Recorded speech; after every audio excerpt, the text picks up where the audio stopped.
Welcome to another episode of Community Chat. My name is Kevin Totch, and I will be your host for this segment. What do we talk about here?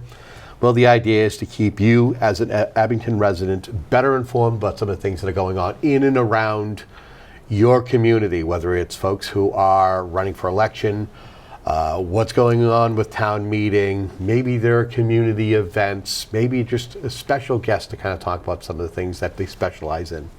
Today, we're very privileged to have a returning guest. This gentleman joined us probably one of the hottest days during a bit of a heat wave. I can confirm that, Kevin. It was the hottest day of last summer. I remember walking around the building trying to find the door. It was. That gentleman right there, he is Mr. Brian Shortsleeve. He is a Republican gubernatorial candidate coming up on your ballot in September, as they just had the MassGOP Convention.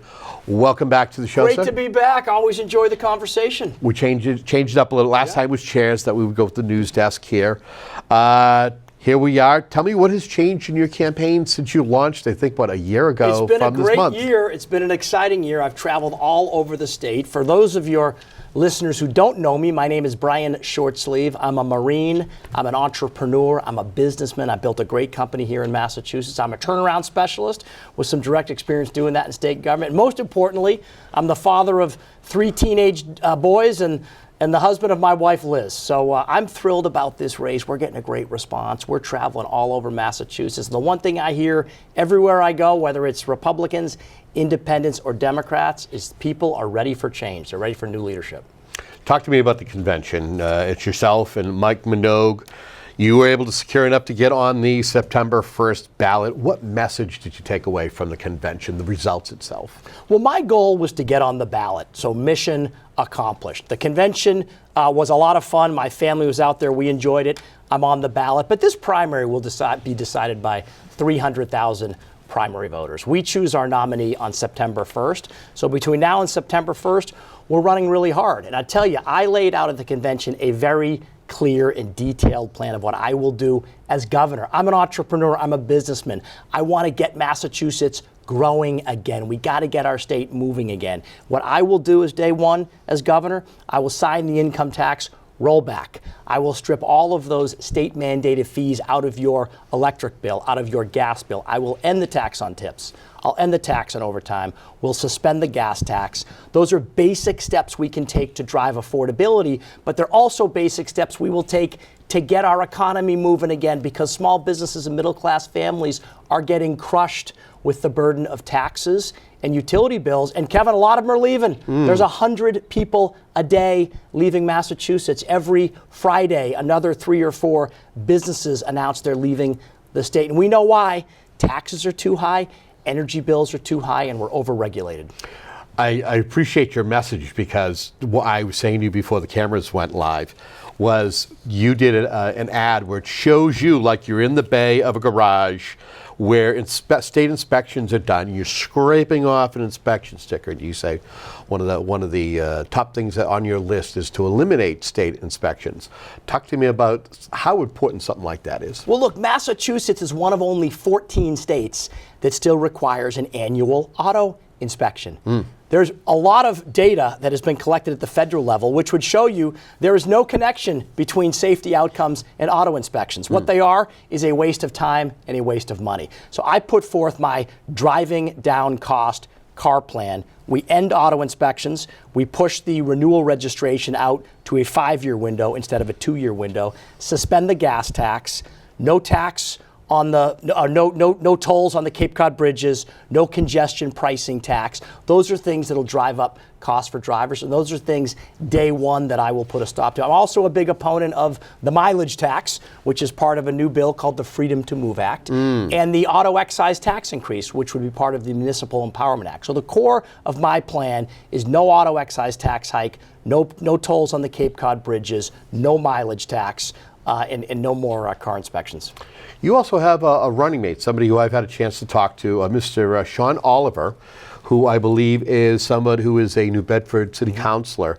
Talk to us a little bit about Sean. Well, Sean's a terrific addition to the ticket. I met him over a year ago. He's a member of the New Bedford City Council. He understands the challenges that cities and towns in Massachusetts are facing, particularly when this administration under Maura Healey has not pushed enough unrestricted local aid back to cities and towns. If you look at the state budget since 2022, it's grown dramatically, almost $17 billion of incremental spending at the state level. Very little of that is getting back to cities and towns.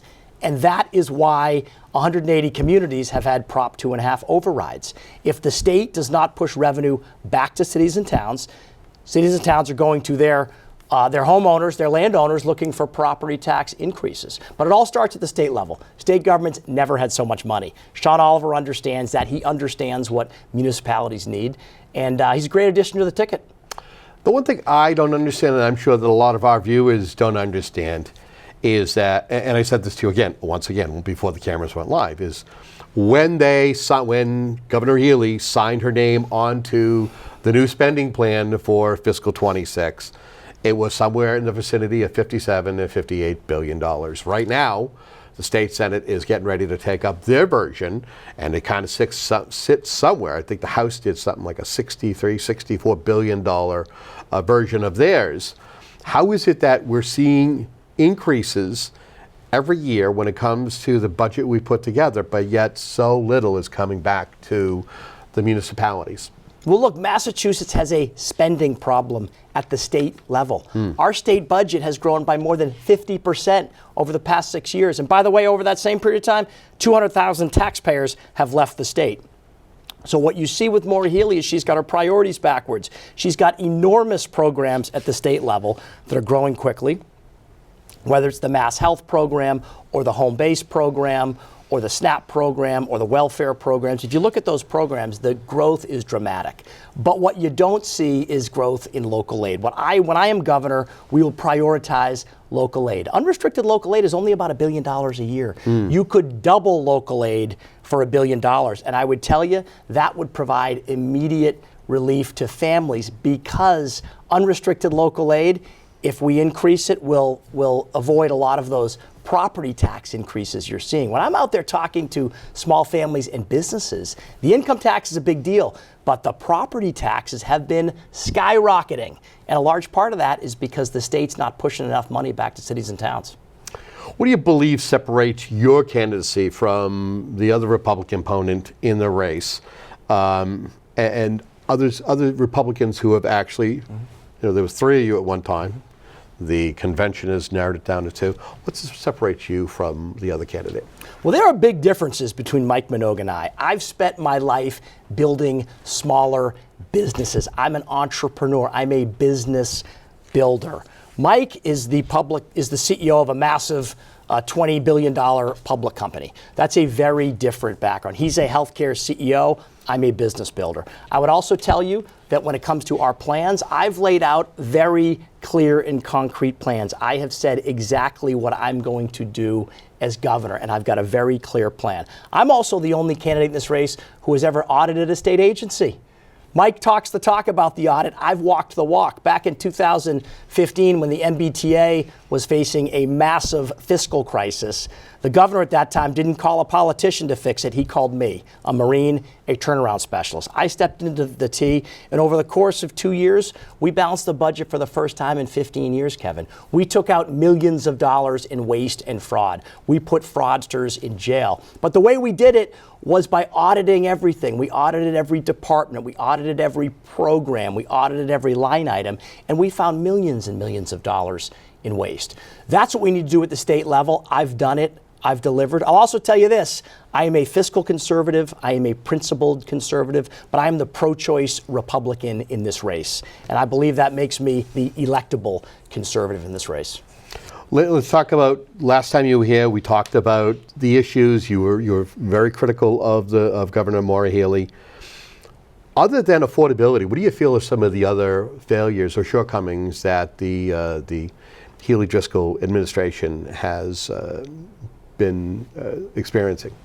Well, look, I'm a business builder. I'm an entrepreneur. I care a lot about growing our private sector. I want Massachusetts to start growing again. If you look at Massachusetts today, we're now 50th out of 50 in private sector job growth. 50th out of 50, dead last nationally. Over the last 3.5 years, we have lost almost 30,000 private sector jobs. We should have added about 100,000 private sector jobs. When Charlie Baker was governor, over that 8-year stretch, this state added 250,000 private sector jobs. The reason that matters is when your private sector is getting smaller, it means people are leaving. It means businesses are leaving. And it also means you don't have the same opportunities for young people. We're now in the bottom 10% in Metro Boston in terms of job availability for recent college graduates. And there's a reason for that. The reason is a lot of big companies are hiring in other places. So the number one role of the governor is to get the state moving. We've got to become a state that can grow and scale again. And when I look at Healy's record, I would tell you high taxes, high energy bills, high regulation is driving businesses out. And that's why we're now 50th out of 50 in private sector job growth. How can the governor of the Commonwealth be able to lower energy costs? What are some of the things that you feel you could do day one to help lower energy costs here in the Commonwealth? Well, when I'm governor, day one, I will strip all of those state mandated fees out of your electric and gas bill. If you look at your bill today on the electric side, there are now 12 state mandated fees.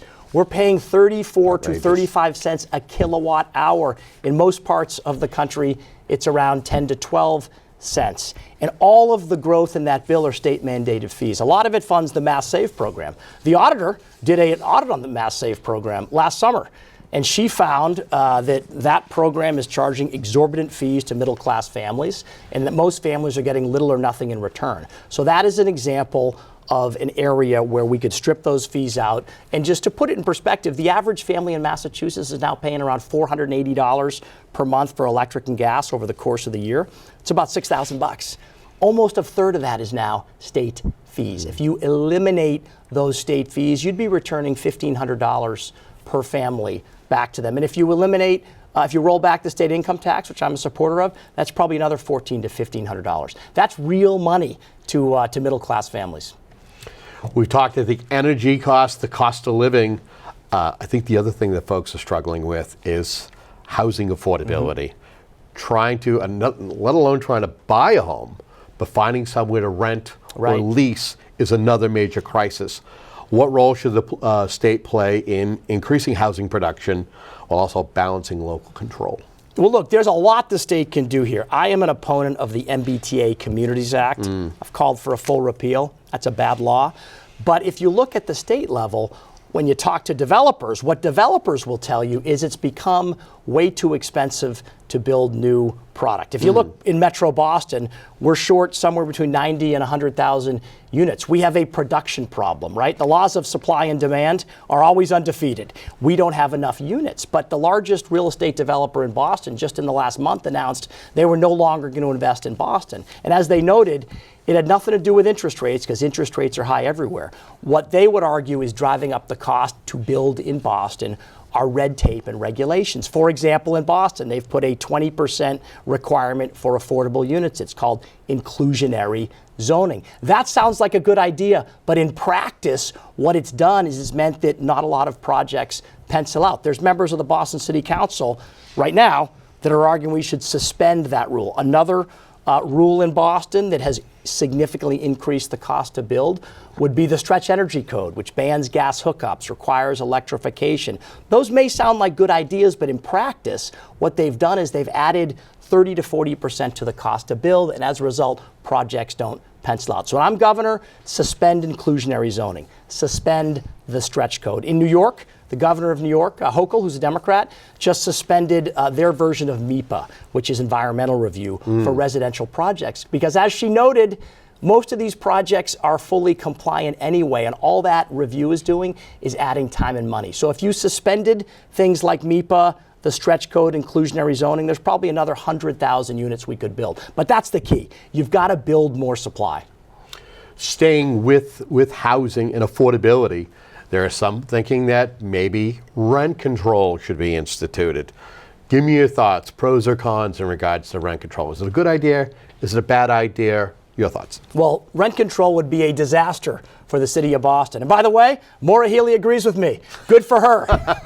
That's one I agree with her on. She came out against it. If you look at what has happened in New York, there's thousands of empty units in New York City because they're rent controlled, which means, for example, maybe the only rent you can charge is $1,100 a month, but the unit requires several $100,000 of investment to be up to code.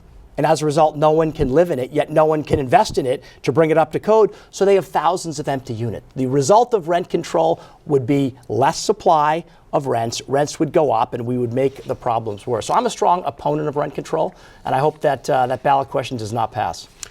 Something that you and I touched upon last time was the immigration and the emergency shelter system.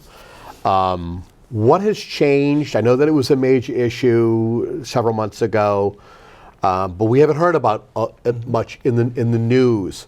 How would your administration handle a migrant shelter crisis differently? Well, I'm a strong supporter of legal immigration. Legal immigrants is what built this country. Right. If you look at public companies on the S&P 500, for example, the big publicly traded companies, a third of those businesses were founded or run by immigrant families. So that's an important part of the Massachusetts tradition. It's an important part of our broad entrepreneurial economy. But when it comes to illegal immigration, it's a dollars and cents issue.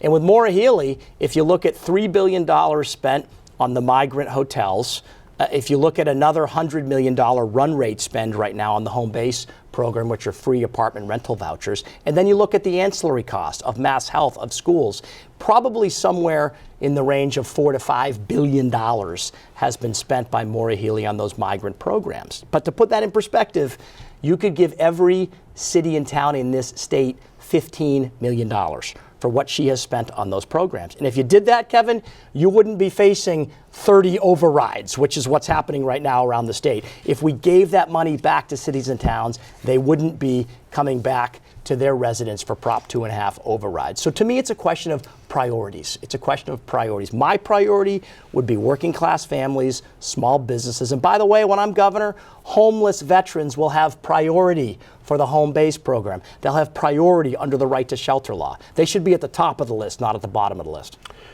We'll get to veterans in a moment because that's a good topic. Education funding has been an issue. It continues to be debated heavily here in the Commonwealth. Right now, we're days away here in Abington of going to the polls to vote for an override, a menu-type of an override. And one of those questions is to fund the schools $1.6 million. A lot of folks say that the formula that's used is broken. I know that about 5-6 years ago, there was something called a Student Opportunity Act that was passed, but a lot of folks said a lot of that funding went to gateway cities and didn't necessarily give anything back or help the suburban communities. Give me your thoughts on being able to properly fund education. Well, if you look at the enormous growth in spending in education since that bill passed, you'll see that 80% of it went to the top 20 gateway cities. A lot of small suburban districts, rural districts, got nothing out of it. So I think it's high time in this state that we took a more equitable approach to that funding. But the bigger issue when you talk about $1.6 million for an override in Abington, $1.6 million.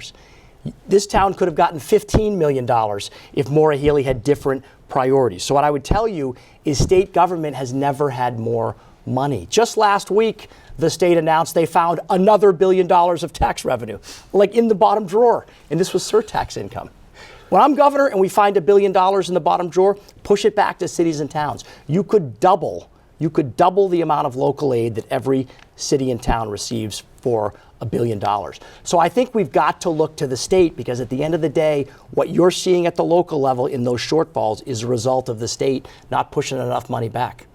How important is the audit of the state legislature? You talk about that. I'm wondering why the state legislature, the leadership is pushing back on the state auditor to conduct her audit. That's what she ran on. You had a successful vote. 72% of the residents here in Massachusetts voted for it. Now we know that it's before, the SJC has already told the Attorney General, you got to, something has to be done as far as the auditor being represented legally. Give me your thoughts on what could be found. What is the legislature hiding and that they don't want the public to know via an audit? Well, clearly they're hiding something. There's a reason they don't want to be audited. 72% of people in Massachusetts agree on almost nothing. The fact that 72% voted for that tells you people know their money is not being well spent. Think about the growth since 2022 in state spending, $17 billion in incremental spending. People always ask me, where did all that money go? It's not getting back to Abington. No. It's not getting back to my town. I don't see it in the roads. So we've got to audit not only the legislature, but every single branch of state government. And I'm the only candidate in the race who has done that. 11 years ago, when I was at the T, we audited every single department. I'll give you an example. You know, one of the first things I noticed when I was at the T was we had a $3.2 million Verizon wireless cell phone bill. And I asked the team, when was the last time we audited the cell phone bill? And the answer was never. No one ever even thought of it. We did the first audit. About a third of those phones hadn't been seen, used, or heard from in over 2 years. No one was checking the bill. So you've got to go through every single branch of state government. Look at the Mass Save program. That's a $1.5 billion program now. DeZoglio has audited pieces of it. She's found a lot of waste and abuse. Mass Health, $25 billion program. Our state auditor has done 3 small audits of that program, and she's identified millions of dollars in fraud and waste. So when I'm governor, not only will we audit the legislature, but we'll audit every part of the executive branch, because the executive branch is now a $65 billion operation. There's going to be enormous areas of waste and inefficiency there. You know, many voters in the state feel that state government has become disconnected from everyday residents. How do you plan to appeal? How are you attempting to appeal to unenrolled and independent voters who often decide these elections in Massachusetts? Well, most voters in Massachusetts are unenrolled. They're independent. And they're independent for a reason. They want to vote in one of the 2 primaries. I'm looking forward to our primary. My opponent, Mike Minogue, wants to cancel the Republican primary. I would tell you that is disenfranchising thousands and thousands of voters. And when I travel around the state, I'll be at a veterans event tonight. When I look around the room, there's some Republicans there, but most of the people that are coming to these events, they're independents, they're Democrats, and they're independents who feel fed up. They're Democrats who feel abandoned by their party. And you look at the people that are living in the state that are paying the price. I mean, I meet young families that sit around the table at the end of the month and decide which bill they can't afford to pay this month because their gas bill is over $1,000. I meet elderly people on fixed income all the time who tell me that skyrocketing local property taxes are forcing them out of their homes. I meet young people who are leaving Massachusetts to go to places like Austin, Texas, and Miami, Florida. So that's what this race is about. It's about those people. Many of those people are independent. They're independent for a reason. I think we have a great tradition in Massachusetts of Republican governors. I'm a businessman. Having a businessman in the corner office to balance the legislature, I think is a good thing. The state always works better with balance. And we've got a history here of 5 of our past 7 governors being Republicans. And I think we'll do it again this year. Do you feel enough's done for our veterans, those individuals like yourself, thank you for your service, who have served their country?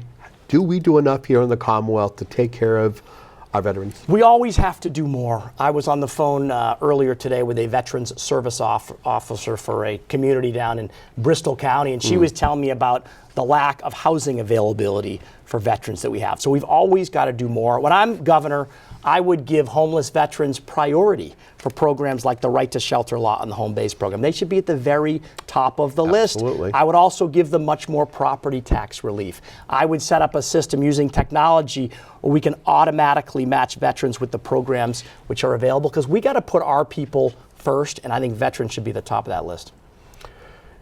Is there an issue that we haven't touched upon that is maybe outside of the top 5 or top 10, but it's something that when you're out there and you're meeting folks, it's been mentioned to you? Well, I hear a lot about schools, and I hear a lot about school choice. There's a lot of families that would like more opportunities for school choice. There's a federal program called the Educational Tax Credit that would enable taxpayers in Massachusetts to move $1,700 from their federal tax over into charitable institutions that would fund private schools. Could be Catholic schools, could be day schools, could be independent schools. That program, if Massachusetts participated in it, could provide over $1 billion of funding for private and independent schools to give families more choice. But guess what? In order to participate, your governor has to opt into that program. And we have a governor in Massachusetts, Maura Healey, that will not opt into that federal program. A lot of Democrat governors have not. In New York, Governor Hochul finally last week announced she will opt in. So that's an example of something when I'm governor day one, I would opt us in. It would probably end up providing over $1 billion of assistance for independent parochial schools, and that's more choice. I think parents want more choice. I think parents always know what's best for their kids. Talk a little bit about, you talk about federal programs. The biggest thing that I think a lot of folks watch is the political jousting between the current governor and our president and there's always back and forth, and some folks feel as though Massachusetts has not had a great relationship since Maura Healey and Donald Trump have taken office, and that we have suffered financially. What would a Shortsleeve administration look to, a Shortsleeve Oliver administration look to do to try to renew ties to be able to bring in those crucial federal dollars? Well, look, I think being a leader means putting politics aside and delivering for people. We have a governor in Maura Healey, and by the way, a mayor in Michelle Wu, that refused to engage with the president. In fact, all they want to do is poke him in the eye. That's not good for Massachusetts. By the way, the socialist mayor of New York City has been to the White House twice. And you know why?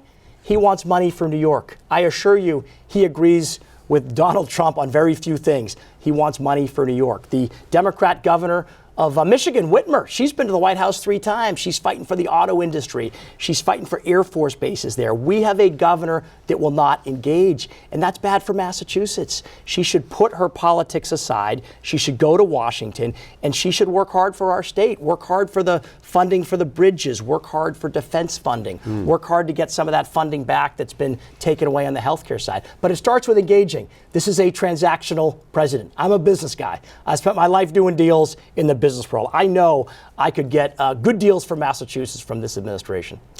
Republicans have struggled in statewide races here for years. If you look at the state legislature, the Republican numbers, they're down. Why do you believe 2026 is different, and what lessons can Massachusetts Republicans learn from recent elections where the party has not necessarily gained the traction it could? Well, we've got to put forth an electable candidate.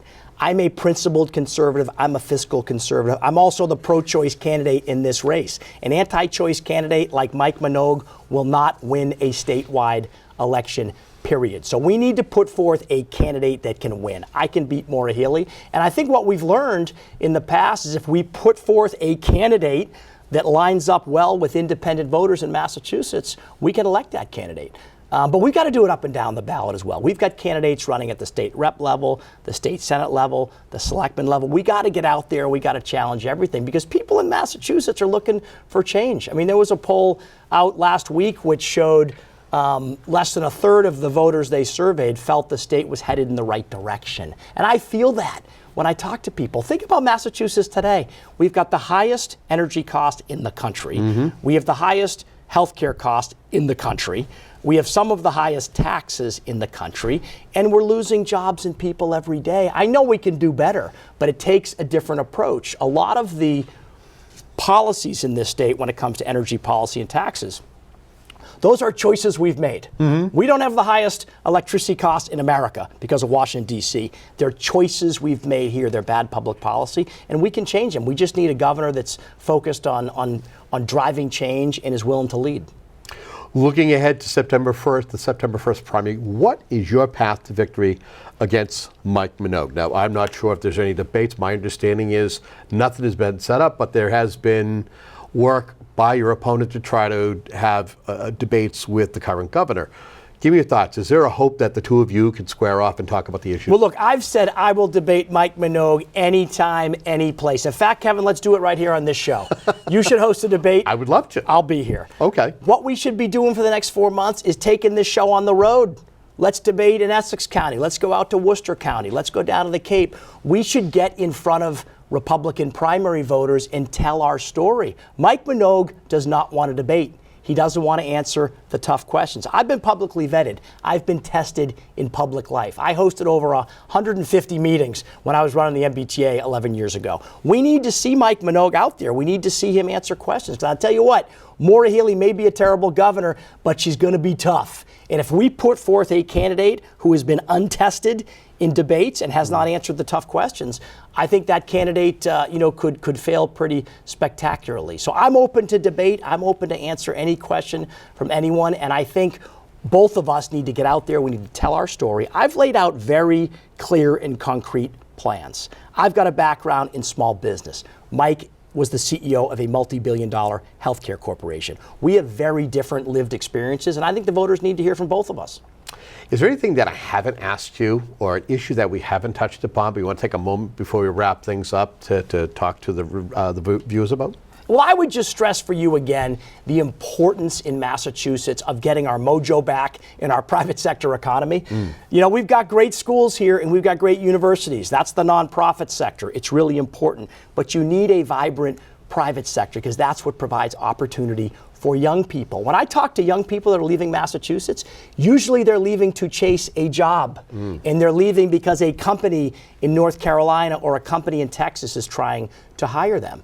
It wasn't too long ago in this state that we were number one in private sector job growth, number one in entrepreneurship, number one best place for young people to stay. We got to get back there, and I know how to do it. You can ask businesses why they're leaving, and they'll tell you it's taxes, it's regulation, it's energy costs. If we bring those things down, businesses will begin to stay here, and that's what provides opportunity for young people. Anybody's watching right now, is there a way for folks to find out more about your campaign? Maybe they might want a lawn sign. Maybe they want to get involved. How can they do that? Well, I'd love them to come to our website, brianshortsleeve.com, or follow us on Instagram at Brian Shortsleeve from Massachusetts. Excellent. Brian, thank you for joining us once again. We'll have to look into doing that debate between yourself and Mr. I've officially accepted. Let's get it on the calendar. Excellent.